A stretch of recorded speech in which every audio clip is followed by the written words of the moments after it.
My name is Sarah. I'm 35, a mother of two lively boys, and a marketing professional. My life has its challenges and stress, like any other woman juggling work and family. Still, I've always thought my husband, Mark, and I had a pretty good thing going. We've been together for over a decade, and we've built a life I'm proud of. But lately, something's been off. I can feel it in the little things. It started as small moments I tried to brush off, but now it's impossible to ignore. It's like there's a wall between us, and that wall is his phone. At first, I thought it was just work. Mark's job is demanding. He's an IT specialist, and being constantly connected seems part of the deal. I've always tried to be understanding. I know he works hard for us, and I appreciate it. But recently, I've noticed he's glued to his phone more than ever. It's not just about work anymore. It's when he's home, sitting on the couch, lying in bed, even when we're at the dinner table with the kids. He's there with us physically, but his attention is somewhere else. And it hurts. One evening, as I was putting the kids to bed, I could feel the weight of the silence between us. Usually, after they're asleep, we'd share the little moments of our day. We'd joke, laugh, and sometimes vent about whatever was bothering us. It used to be our time, but lately it's been different. When I came back to the living room, Mark was on the couch, phone in hand, his face illuminated by the screen, fingers scrolling aimlessly. I sat down next to him, hoping he'd put it away, but he didn't. "So, how was work today?" I asked, forcing a smile, hoping he'd respond, and maybe, just maybe, put the phone down. "It was fine," he replied, not looking up. I sat there, feeling a strange mix of frustration and sadness. Fine? That was it? I waited a moment longer, hoping he'd elaborate or ask about my day. But there was nothing, just silence and that soft glow from his phone. It's hard to explain the loneliness you feel when the person you love is right beside you, but feels 1,000 miles away. It's even harder when you have no idea how to bridge that gap. I started wondering if maybe it was me. Was I not interesting enough? Not supportive enough? Had I let our connection slip away without realizing it? All sorts of questions filled my mind, each one making me feel more anxious and insecure. I'd bring it up gently, hoping he'd tell me what was going on. But each time, he'd brush it off, saying he was just tired, just stressed from work. But it wasn't just work, I could tell. I'd seen the way his attention drifted to his phone every time I tried to talk to him. He'd pick it up mid-conversation, or suddenly have something urgent to respond to. Even during family outings, he'd be on his phone. I'd watch him scrolling while the kids played, hoping he'd look up, catch my eye, and smile. But that smile rarely came. One evening, after putting the kids to bed, I decided to be direct. I walked into the living room and sat across from him. "Mark, can we talk?" I asked, my voice barely above a whisper. He looked up, surprised. "Sure, what's up?" I took a deep breath, feeling a lump forming in my throat. "I just feel like you're not really here anymore. Even when you're home, you're always on your phone, and it feels like we're not connected. It hurts, Mark." He sighed, putting his phone down, but his gaze remained distant. "I'm just tired, Sarah. Work's been a lot lately." I nodded, trying to be understanding. But something didn't sit right. I know work is stressful, but it feels like more than that. It feels like you're pulling away. He didn't respond right away. Instead, he looked down, fidgeting with the phone in his hand, like he couldn't bear to meet my eyes. "It's not you," he finally said. I just, I don't know, Sarah. I feel, I feel like I need space." Those words cut deeper than I expected. Space? From what? From me? From us? I had so many questions, but I didn't know where to start. So I sat there, feeling like a stranger in my own marriage. The days that followed were quiet, tense. I tried to give him the space he wanted, but I didn't understand why he needed it. I started noticing things that maybe I'd ignored before. Little signs that he was drifting further and further away. When he'd come home from work, he'd barely greet me, going straight to his phone or computer. He stopped asking about my day or sharing his. Conversations became brief, surface-level exchanges, and the warmth between us felt like it was fading, replaced by a kind of indifference I'd never seen before. One night, as I lay in bed beside him, listening to the faint sound of him typing on his phone, I felt a wave of sadness wash over me. I wanted to reach out, to grab his hand, to tell him how much I missed him, but I couldn't bring myself to do it. I was scared. Scared that he wouldn't care, that he wouldn't respond, that he'd brush me off like he had so many times before. I started questioning myself more and more. Was I being unreasonable? Was this just a phase? Maybe this was just how things were supposed to be after years of marriage. Maybe I was holding on to a fantasy that wasn't realistic. But deep down, I knew that wasn't true. This wasn't just a rough patch. It was something else, something deeper. And it was tearing me apart. The weeks turned into months, and the distance between us only grew. I tried to keep things together for the kids, to maintain a sense of normalcy, but it was exhausting. I'd put on a smile, act like everything was fine, but inside, I felt like I was slowly unraveling. I missed him, the real him, the man who used to make me laugh, who used to hold my hand, who used to look at me like I was the most important person in the world. Now I was just there, a part of the background. One evening, as I sat alone in the kitchen, a thought crossed my mind. Maybe I should talk to someone, a therapist, or even just a friend. I needed to process everything I was feeling, to understand what was happening and how to cope. So I reached out to my best friend, Emily. She'd always been there for me, through thick and thin. When I finally told her everything, she listened quietly, letting me pour out my heart. And when I was done, she looked at me, a sympathetic smile on her face. "Sarah, you deserve to feel loved, to feel valued. This isn't something you can fix on your own. You need to talk to him, really talk to him, and make him understand how much this is affecting you." Her words hit home. She was right. I couldn't keep pretending everything was okay. I needed to confront this, to face the reality of what was happening. So, I took a deep breath and prepared myself for a conversation I'd been dreading for far too long.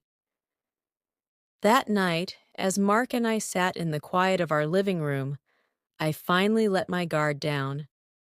I told him everything, how lonely I felt, how hurt I was by his constant distraction, how much I missed him.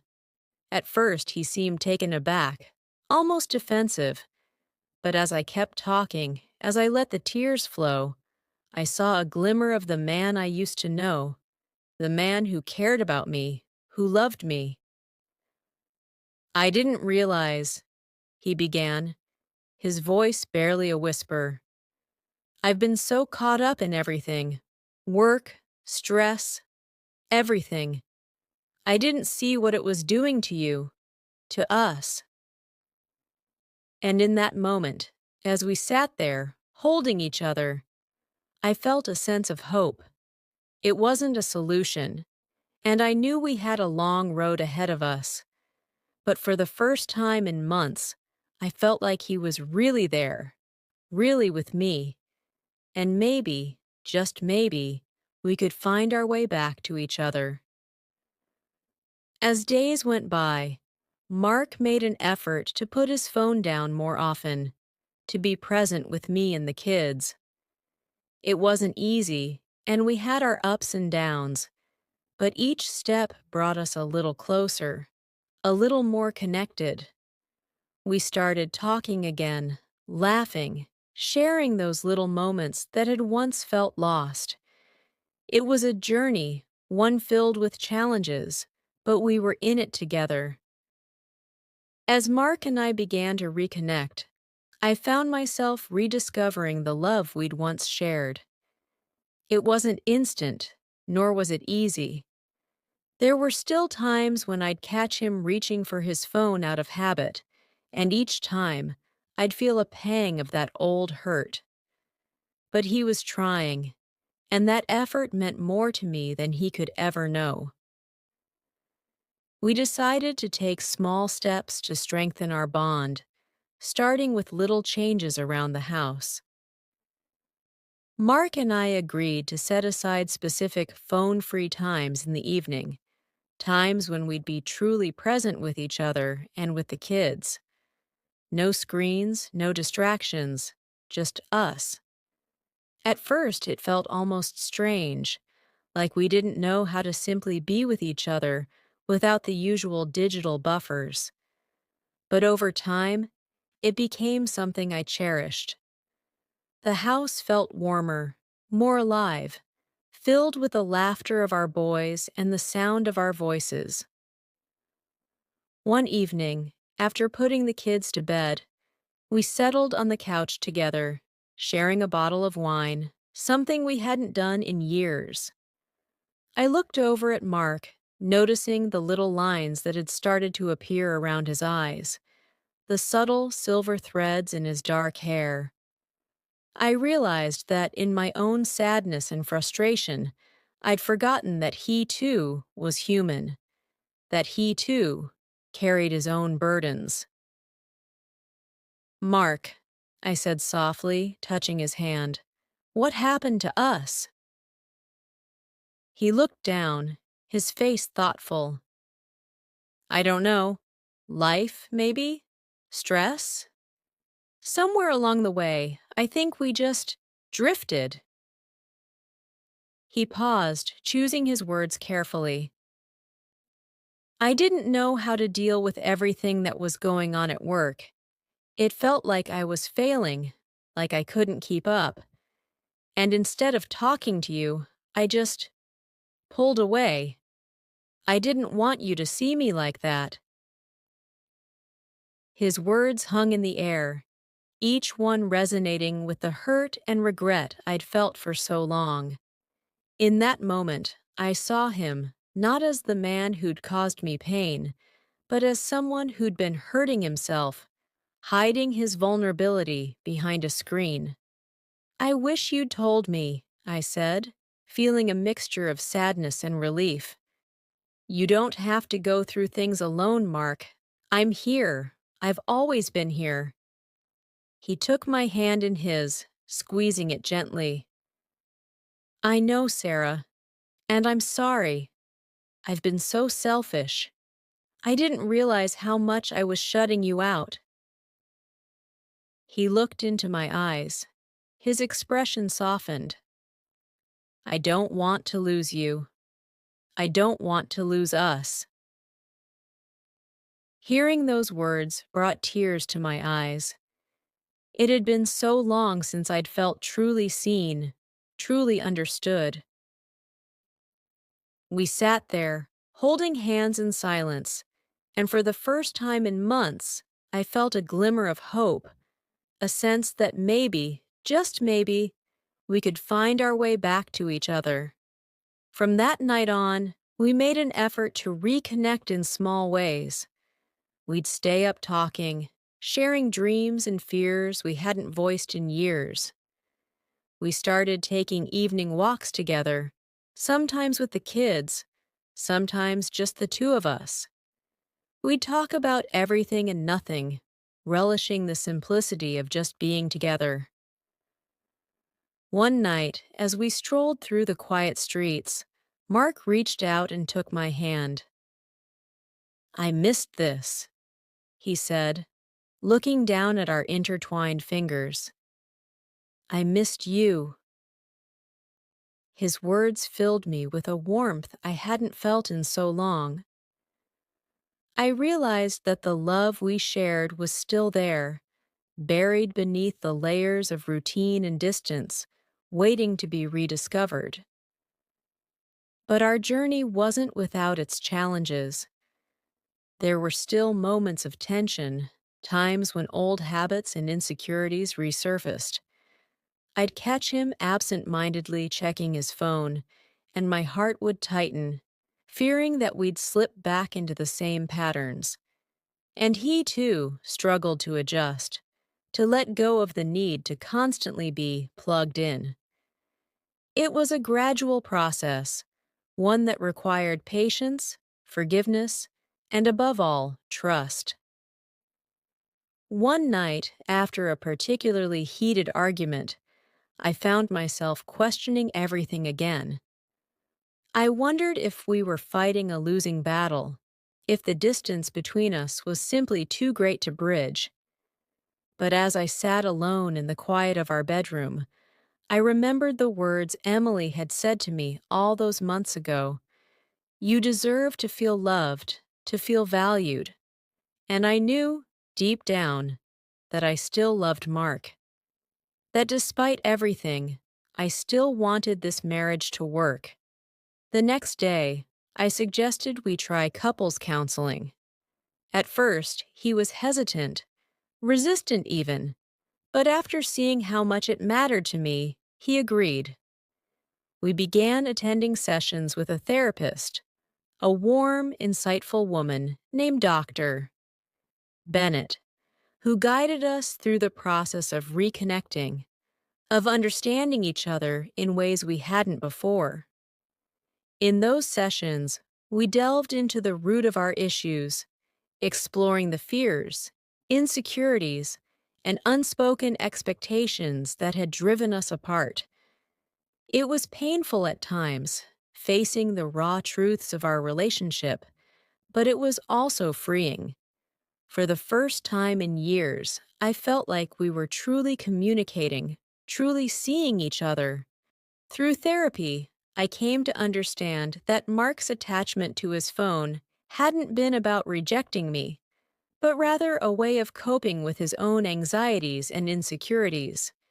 And he, in turn, began to see the impact his actions had on me, how his emotional distance had made me feel isolated and unvalued. Slowly, we began to rebuild our relationship, one step at a time. We started setting new boundaries around technology, making a conscious effort to be more present, more engaged with each other, and with our kids. We learned to express our needs openly, to voice our fears and frustrations without judgment. And little by little, the walls that had once separated us began to crumble. As the months passed, I felt a renewed sense of closeness with Mark, a deeper understanding of who he was and who we were together. Our love was different now, not the infatuation of our early years, but a quiet, enduring bond that had been tested and strengthened by hardship. Looking back, I realized that the struggles we'd faced had brought us closer, had taught us the importance of communication, of being present, of cherishing the moments we shared. I knew that we'd continue to face challenges, that life would test us in new ways, but I also knew that we were stronger, more resilient, more committed to each other than ever before. And in the end, I understood that love wasn't about perfection, about avoiding conflict or pain. It was about choosing each other day after day, even when things got tough. It was about the willingness to fight for each other, to grow together, to rebuild, to forgive. As Mark and I grew closer, our relationship felt like it had moved into a new chapter, one where we were both willing to be vulnerable and open. I was no longer afraid to tell him when I felt ignored or hurt, and he began to lean on me more, sharing his worries about work and life instead of retreating behind his phone. It was a profound shift, one that brought us not only closer as partners, but also as friends. In the months that followed, we discovered the joy of simply being together. We began planning small weekend trips, just the two of us, while Mark's parents watched the kids. These little getaways felt like a breath of fresh air, a chance to step away from the daily grind and focus on each other. We'd spend hours hiking in the woods, exploring small towns, or just sitting by the beach, watching the waves roll in. These moments reminded us of our younger selves, of the couple we had once been, and the love we had built. During one of these weekends, we found ourselves sitting on the balcony of a small inn, watching the sunset over a mountain range. Mark turned to me, his eyes thoughtful. "You know, I didn't realize how much I'd missed this," he said, his voice soft. "Being with you, without all the distractions." I smiled, feeling a warmth spread through me. "I missed it too. I missed us." He reached out and took my hand, lacing his fingers through mine. "I promise, Sarah," he whispered, "I'm not going to let us drift apart again. I don't ever want to go back to that place." It was a simple promise, but it meant the world to me. In that moment, I realized that this man, with all his flaws and fears, was still the person I wanted by my side. We had weathered a storm together, and we'd come out stronger, more connected, and more deeply committed to each other. As the months turned into years, we continued to nurture the love we had rebuilt. We made it a point to keep those phone-free evenings, to have regular date nights, and to take time for ourselves as a couple. But more than that, we learned to be intentional with our words, our actions, and our time together. We also made it a priority to model this new approach to connection for our kids. We wanted them to see that love and relationships required effort and care, that they weren't just built on grand gestures, but on small, everyday acts of kindness and attention.